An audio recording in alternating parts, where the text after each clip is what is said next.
Morning dear students.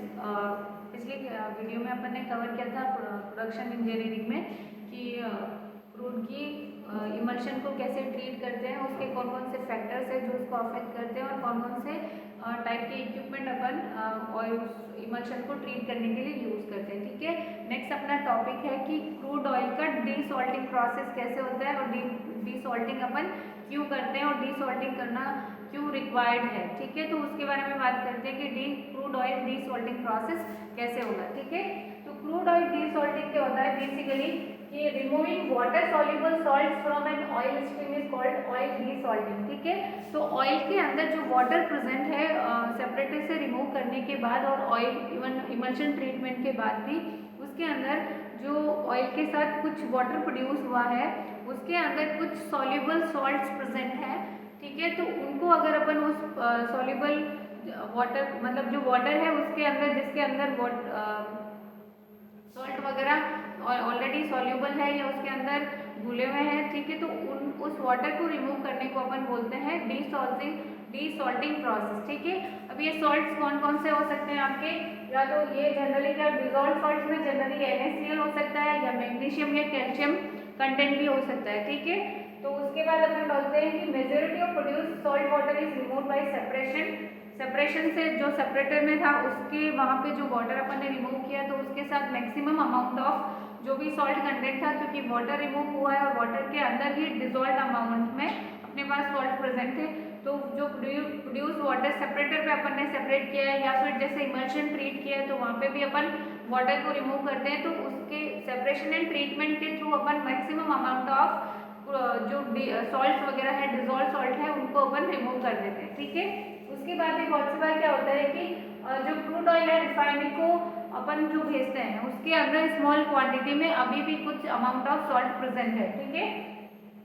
अगर ये एंट्रेंट जो भी वाटर है उसके अंदर सॉल्ट प्रेजेंट है डिजॉल्ट अमाउंट में, देन उसका क्या होगा कि ये वाटर तो क्या होगा which is driven of as a stream. अगर जैसे वो रिफाइनरी के इक्विपमेंट्स में जाएगा या जैसे हीट एक्सचेंजर वगैरह में जाएगा तो वहाँ पे क्या होगा कि जो भी वाटर है वाटर तो क्या होगा स्टीम या भाप बन के निकल जाएगा। ठीक है, बट जो उसके अंदर सॉल्ट कंटेंट है वो क्या होगा एक क्रिस्टल की क्रिस्टलाइज होगा और क्रिस्टलाइज होके वो जो रिफाइनरी के इक्विपमेंट है उनके अंदर डिपॉजिट हो जाएगा। ठीक है, और उसके डिपॉजिट होने से क्या होगा the salt then crystallises and remains suspended in the oil और deposit as a scale within the heat exchangers. ठीक है, तो जो भी वाटर अगर स्टीम ऑफ हो गया है देन क्या होगा कि जो भी उसके अंदर डिजॉल्व सॉल्ट थे वो हीट एक्सचेंजर के अंदर या तो स्केल की फॉर्म में डिपॉजिट हो जाएंगे और क्रिस्टलाइज होकर वहीं पे डिपॉजिट होंगे। ठीक है, तो उससे क्या होता है कि उनकी जो एफिशिएंसी है इक्विपमेंट की वो रिड्यूस होती है, उनमें कोरोजन या स्केलिंग टेंडेंसी स्टार्ट हो जाती है, तो उनकी जो हीट एक्सचेंज करने की कैपेसिटी है वो रिड्यूस होती है। ठीक है, also these salt crystals deactivate catalyst bed and plug downstream processing equipment। उसके अलावा क्या होता है कि जो भी कहीं कहीं पे अपन कैटलिस्ट बेड वगैरह यूज करते हैं, कैटलिस्ट बेड आपके वहाँ पे यूज किया जाता है जो डिहाइड्रेशन प्रोसेस है या जो जनरली नेचुरल गैस की जहाँ पे बात करते हैं तो वहाँ पे यूज होते हैं। वहाँ पे क्या होता है कि जो भी एसिडिक गैसेस होती है उनको अपन एक क्रिस्टलाइज कैटलिस्ट बेड होता है उसके थ्रू पास करते हैं, वहाँ पे एसिडिक गैसेस जो भी होती है वो रिमूव होती है। ठीक है, तो वहाँ पे अगर ये प्रेजेंट रहेगा तो वो उनकी एफिशिएंसी को कम कर देगा, उनको प्लग कर देगा। ठीक है, उसके अलावा उसके डाउन स्ट्रीम में जितने भी मतलब उसके आगे की प्रोसेस में जितने भी इक्विपमेंट लगे हैं उनको भी प्लग कर सकता है। ठीक है, सो रिफाइनरीज का एक एग्रीमेंट कॉन्ट्रैक्ट होता है। ठीक है, विद ऑयल कंपनीज जिनसे वो रिफाइनरी अपना क्रूड ले रही है उनके साथ एक कॉन्ट्रैक्ट साइन होता है। उसमें क्या होता है कि वो स्पेसिफाई करके देता है। ठीक है, specify the salt content in the crude A range of 10 to 20 pounds पर 100 बैरल्स। ठीक है, वो एक स्पेसिफाइड कॉन्ट्रैक्ट उनका जो साइन होता है कि आप जो भी हमें क्रूड ऑयल देंगे उस क्रूड ऑयल में वो अग्रीमेंट साइन करके बोलते हैं कि इतना स्पेसिफाइड सॉल्ट कंटेंट आपके क्रूड ऑयल के अंदर इतना इस पर्टिकुलर रेंज में होना चाहिए। ठीक है, तो उस रेंज तक आपको सॉल्ट कंटेंट को रिमूव करके देना होगा क्रूड ऑयल को। ठीक है, या फिर अगर ग्राम में देखेंगे तो 3 to 6 ग्राम पर मीटर क्यूब में होगा। ठीक है, to satisfy the refineries upstream companies required to perform oil desalting, ठीक है। रिफाइनरी के स्पेसिफिकेशन को मीट करने के लिए या उसको सेटिस्फाई करने के लिए जो क्राइटेरिया उसने अपने बॉन्ड में साइन किया है, इसलिए अपन को जो भी ऑयल कंपनीज है या अपस्ट्रीम सेक्टर में जो काम कर रही है, जो क्रूड ऑयल को सप्लाई कर रही है रिफाइनरी को, उनको उनके स्पेसिफिकेशन को मीट करना पड़ेगा। दैट्स वाई अपन को क्रूड ऑयल का डीसॉल्टिंग प्रोसेस करना पड़ेगा, ठीक है।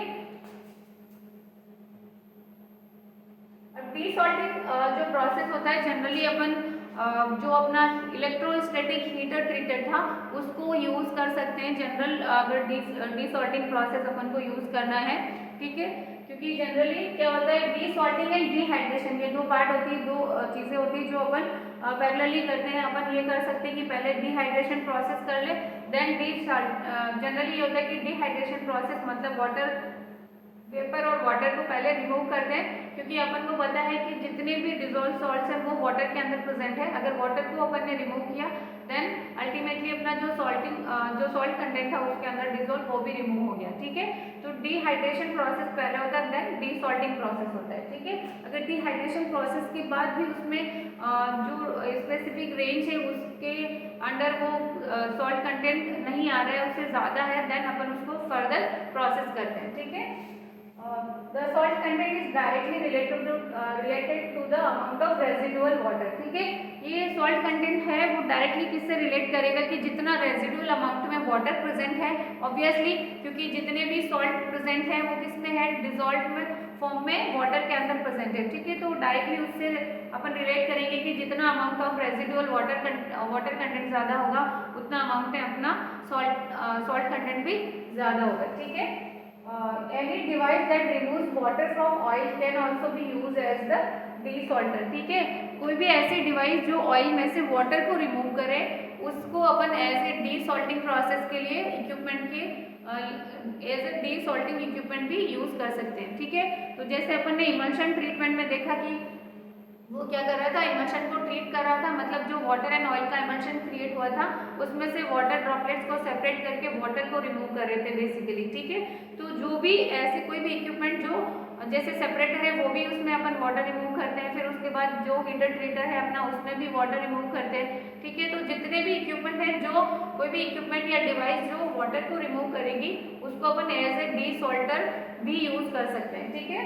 जनरली अपन जो मेजोरिटी ऑफ डीसॉल्टर जो एम्प्लॉय करते हैं वो होते हैं हॉरिजॉन्टल इलेक्ट्रोस्टैटिक ट्रीटर्स, ठीक है। उसमें अपन ने जैसे पहले डायग्राम में देखा था कि यहाँ पे ग्रिड्स लगे होते हैं, चार्जिंग प्लेट्स होती है, इलेक्ट्रोड्स होते हैं, उसको फिर अपन इलेक्ट्रिक पोटेंशियल प्रोवाइड करते हैं, फिर वो पर्टिकुलर वोल्टेज अपन प्रोवाइड करते हैं, उसके थ्रू वो क्या करता है कि जो भी वाटर ड्रॉपलेट्स है उनको एक चार्ज प्रोवाइड करता है, फिर वाटर ड्रॉपलेट आपकी कोलाइड होगी, बड़ी ड्रॉप में कन्वर्ट होगी, देन वो उसमें से सेपरेट हो जाएगी, ठीक है। तो ये आपका जनरल इलेक्ट्रोस्टैटिक हीटर ट्रीटर जो अपन ने पिछले वीडियो में देखा था, ठीक है, वो होता है, उसको एज ए डीसॉल्टर भी अपन यूज कर सकते हैं, ठीक है। अब जो क्रूड ऑयल इसके अंदर अपन पंप करते हैं वो generally about the bubble point रखते हैं कि क्रूड ऑयल का जो भी बबल पॉइंट प्रेशर है उससे अबाउ अपन उसमें इंट्रोड्यूस करें उसको, ठीक है। The temperature of the crude oil to be desalted is determined by upstream heat exchangers, ठीक है। अब जो डीसॉल्टिंग के लिए अपन क्रूड ऑयल यूज करने वाले हैं, जिसकी डीसॉल्टिंग प्रोसेस होने वाली है, उसका टेम्परेचर रेंज क्या रहने वाला है, कितना कि अपन उसको और हीट प्रोवाइड करें या नहीं करें या डायरेक्टली उसको फीड करें, ठीक है। तो वो उसके ऊपर जो भी इक्विपमेंट लगाया, अगर अपन ने हीट एक्सचेंजर लगाया वहाँ पे भी, ठीक है, तो उससे पता कर लेंगे, ठीक है।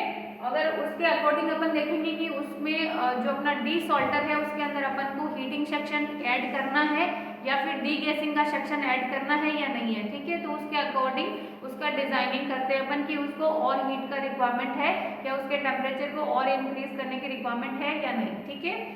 नेक्स्ट अपन देखते हैं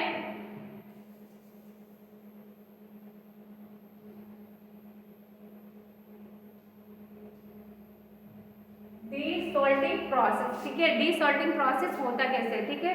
तो डीसॉल्टिंग जो प्रोसेस होता है वो जनरली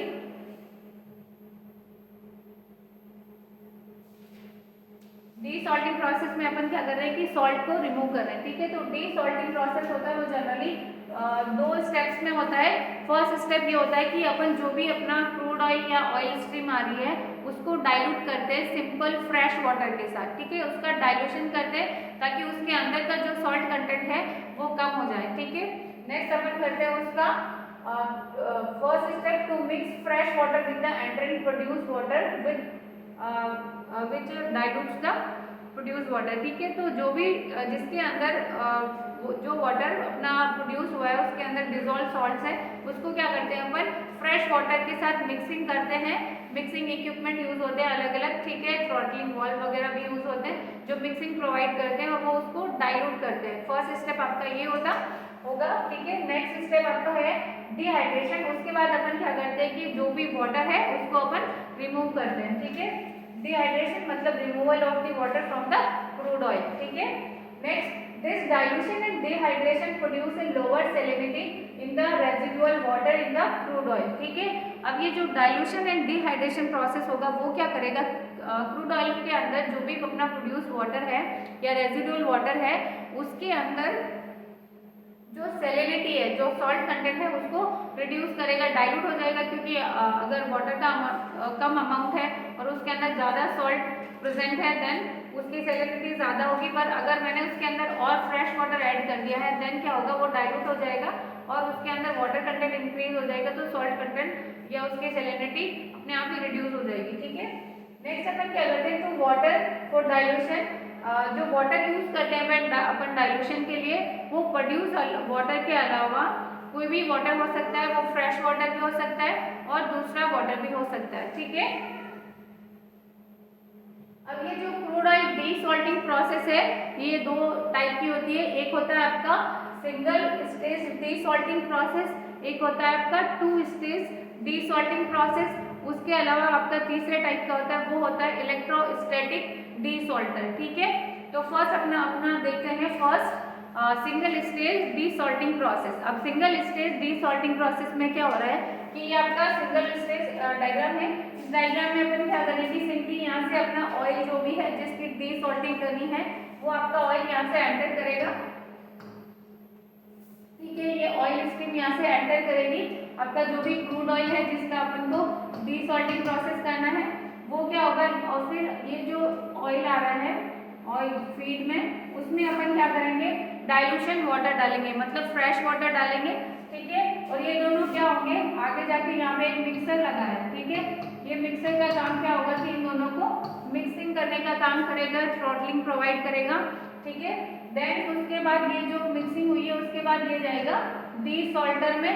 डीसॉल्टर में क्या होगा कि जितना भी वाटर अपन ने ऐड किया वो वाटर आ जाएगा यहाँ पे बाहर आउटलेट पे मिल जाएगा, ठीक है। और जो क्लीन ऑयल होगा वो अपन को यहाँ पे मिल जाएगा और इस क्लीन ऑयल को अपन फर्दर जो भी पाइपलाइन के थ्रू या टैंकर्स के थ्रू रिफाइनरी को ट्रांसपोर्ट कर दें तो वो ट्रांसपोर्ट के लिए चला जाएगा, ठीक है। अब ये वाटर है वो अपन डिस्पोज कर देंगे एनवायरमेंट में, ठीक है। तो इस प्रोसेस में जनरली अपन क्या करते हैं, in the system the dilution water is injected into the oil stream, मतलब जैसे ही अपना डाइल्यूशन वाटर ऑयल स्ट्रीम जो भी ऑयल जिसको डीसॉल्टिंग प्रोसेस में यूज करना है, ठीक है, the oil then enters the desalter. Mixing हुई देन डीसॉल्टर में गया, वहां पे क्या हुआ, वाटर को अपन ने रिमूव कर दिया, वाटर रिमूव कर दिया तो अपन को वहां पे क्लीन ऑयल मिल गया, ठीक है। नेक्स्ट आपका to reduce dilution water requirements. अगर अपन को ये जो डाइल्यूशन वाटर अपन ऐड कर रहे हैं उसकी रिक्वायरमेंट को अगर रिड्यूस करना है अपन को, ठीक है, या कम करना है कि बहुत ज़्यादा अमाउंट में अपन को डाइल्यूशन वाटर चाहिए, तो अपन क्या कर सकते हैं कि जो डीसॉल्टिंग प्रोसेस हो रही है उससे पहले अपन डिहाइड्रेशन प्रोसेस कर सकते हैं, ठीक है। और डिहाइड्रेशन प्रोसेस में क्या होगा कि अपन मैक्सिमम अमाउंट ऑफ जो प्रोड्यूस वाटर है उसको अगर रिमूव कर देंगे तो अपन को उसको डाइल्यूट करने के लिए अगर कम अमाउंट में, जैसे कि अपन को पहले अपने पास 10 लीटर्स ऑफ वाटर था, अगर उसमें से मैंने प्रोसेस करके डिहाइड्रेट करके 5 लीटर्स रिमूव कर दिया है, देन 5 लीटर को डाइल्यूट करने के लिए मुझे एक तो मुझे 10 लीटर्स को डाइल्यूट करने के लिए वाटर अमाउंट चाहिए था वो ज़्यादा होगा कंपेयर टू 5 लीटर को डाइल्यूट करने के लिए, ठीक है। तो अपन क्या करते हैं कि डिहाइड्रेशन प्रोसेस अगर उससे पहले कर देते हैं तो डाइल्यूशन वाटर की जो रिक्वायरमेंट है वो अपने कम हो जाएगी, ठीक है। तो ये आपका है सिंगल स्टेज डीसॉल्टर प्रोसेस या सिंगल स्टेप, ठीक है। नेक्स्ट है आपका टू स्टेज डीसॉल्टिंग प्रोसेस। अब टू स्टेज डीसॉल्टिंग प्रोसेस में क्या है कि इसमें जो भी फर्स्ट स्टेप के बाद आपका डाइल्यूशन वाटर जो मिल रहा था उसको अपन ने क्या करा, सेकेंड स्टेज के बाद जो भी 2 डीसॉल्टर लगा दिए और सेकेंड वाले डीसॉल्टर से जो भी वाटर मिल रहा है अपन को डिस्पोजल के लिए, उसको अपन क्या करते हैं कि वापस रिसाइकिल करके रीयूज कर रहे हैं। किसके लिए? फर्स्ट स्टेप में डाल रहे हैं एज ए डाइल्यूशन वाटर। ठीक है, तो डायग्राम के अकॉर्डिंग देखते हैं कैसे होगा। डायग्राम में देखते हैं कि जैसे ये वाला है सेम है आपका सिंगल स्टेज की तरह, बस इसमें मॉडिफिकेशंस क्या है कि यहाँ से जैसे अपना ऑयल स्ट्रीम जा रहा था, यहाँ से अपन ने डाइल्यूशन वाटर ऐड किया, यहाँ से डाइल्यूशन वाटर ऐड हुआ। ठीक है, अब ये क्या हुआ कि यहाँ पे मिक्सिंग हुई, यहाँ पे मिक्सर 1 लगा रखा है। ठीक है, फिर अपना फर्स्ट स्टेज डीसॉल्टर लगा हुआ है, इसमें क्या होगा, डीसॉल्टर में जो वाटर अपना है वो डिस्पोजल के लिए चला जाएगा। ठीक है, फिर वापस यहाँ से जो फ्रूट मिला उसको नेक्स्ट अपन क्या कर रहे हैं, वापस डीसॉल्टिंग डाइल्यूशन वाटर ऐड कर रहे हैं, फिर मिक्सिंग हो रही है, फिर वो जा रहा है सेकेंड स्टेज डीसॉल्टर में। ठीक है, अब सेकेंड स्टेज डीसॉल्टर में क्या हो रहा है, अपना यहाँ पे क्लीन ऑयल मिल रहा है और वाटर भी मिल रहा है, कौन सा, डिस्पोजल के लिए वाटर मिल रहा है। अब ये जो डिस्पोजल के लिए वाटर मिल रहा था उसको अपन ने क्या किया, यहाँ पे एक रिसाइकलिंग के लिए एक पंप ऐड कर दिया, रिसाइकिल पंप, और ये क्या करेगा, इसको वापस प्रोसेस करेगा और प्रोसेस करके जो फर्स्ट स्टेप के लिए अपन डाइल्यूशन वाटर ऐड कर रहे थे उसको यूज कर लेगा। ठीक है, तो यहाँ पे अपन जो वाटर वेस्ट हो रहा था बार बार अपन उसको एनवायरमेंट में डिस्पोज कर रहे थे, तो वो अपन क्या करेंगे, एनवायरमेंट में डिस्पोज नहीं करके उसको वापस as a dilution water use कर सकते हैं। ठीक है, नेक्स्ट है आपका इलेक्ट्रोस्टैटिक डीसॉल्टर।